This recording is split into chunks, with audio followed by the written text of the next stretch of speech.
నిజంగా కేరళ వచ్చిన తర్వాత అన్ని చూసి అసలు పరేషన్ అవుతాం. అక్కడ చెట్లు, గాలి, ఇండ్లు, వెదర్ దేన్ని చూసినా షాక్ అవుతున్నాం. ఎందుకంటే first of all discipline state ఇది. ఇల్లు క్లీన్గా ఉన్నాయి, రోడ్లు క్లీన్గా ఉన్నాయి. రోడ్డు మీద బురద కాదు అసలు, కనీసం ఒక కాగితం ముక్క కూడా కనిపిస్తలేదు. Very clean. టౌన్స్ అంతే, విలేజెస్ అంతే, అసలు చిన్న చిన్న హ్యామ్లెట్స్ అంతే, ఏమైనా సరే ఫుల్ క్లీన్ ఉంది.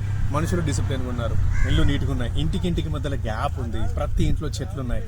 ఇల్లు గడవకపోయినా సరే చెట్లు మాత్రం ఇట్లా మంచి హైట్లో మొత్తం అన్ని పెరిగిపోతున్నాయి. అసలు దేన్ని ఫీల్ కాలేం. గాలిని ఫీల్ అయినాం, నీటిని ఫీల్ అయినాం, చెట్లని ఫీల్ అయినాం, ఇంటిని ఫీల్ అయినాం, విలేజెస్, రోడ్స్, మనుషుల్ని ఫీల్ అయినాం. బస్ రోడ్ మీద వెహికల్స్ ఒక్కడు హారన్ కొడతలేడు, ఒక్కడు కూడా హారన్ కొట్టలేదు. అసలు హారన్ ఎందుకు అని వాళ్ళని అడిగితే మాకు తెలియదు అంటారేమో. అవసరమైతే తప్ప ఎవడు హారన్ కొడతలేడు. ఒక వెహికల్ వెనక ఇంకో వెహికల్ వెళ్తున్నాయి కానీ ఓవర్టేక్ చేయాలని ఎవరు చూస్తలేరు. అవసరమైతే వెళ్తున్నారు కానీ ఓవర్టేక్ చేయని దగ్గర మాత్రం అస్సలు చేస్తలేరు. ఎంత మర్యాద ఉందో ఆ వెహికల్స్ వచ్చే వాళ్ళకి, ఆటో వాళ్ళకైనా, జీప్లకైనా, బస్సులకైనా, దేనికైనా సరే అసలు సూపర్. మనుషులు బస్ స్టాండ్లో మాత్రమే నిల్చుంటున్నారు, బస్సులు బస్ స్టాండ్లో మాత్రమే ఆగుతున్నాయి.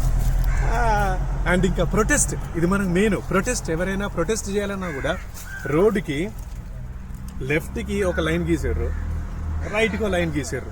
సో ఇంత స్పేస్, ఈ స్పేస్లో మాత్రమే ప్రొటెస్ట్ చేసుకుంటూ పోతున్నారు.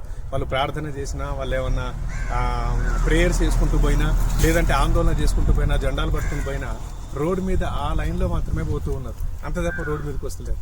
ఈవెన్ పార్కింగ్ చేసే వెహికల్స్ కూడా ఆ రోడ్డుకి ఆ లైన్ అయితే ఉందో ఆ లైన్ కింద దిగే పెడుతున్నారు తప్ప రోడ్డు మీద ఒక్కళ్ళు కూడా పార్క్ చేస్తారు. ఎంత సివిక్ సెన్స్ కేరళ వాళ్ళకి.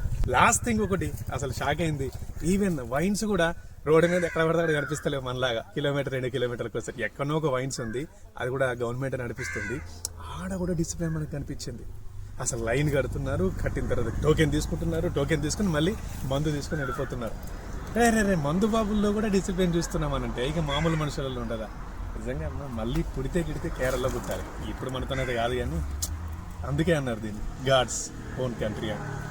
సూపర్.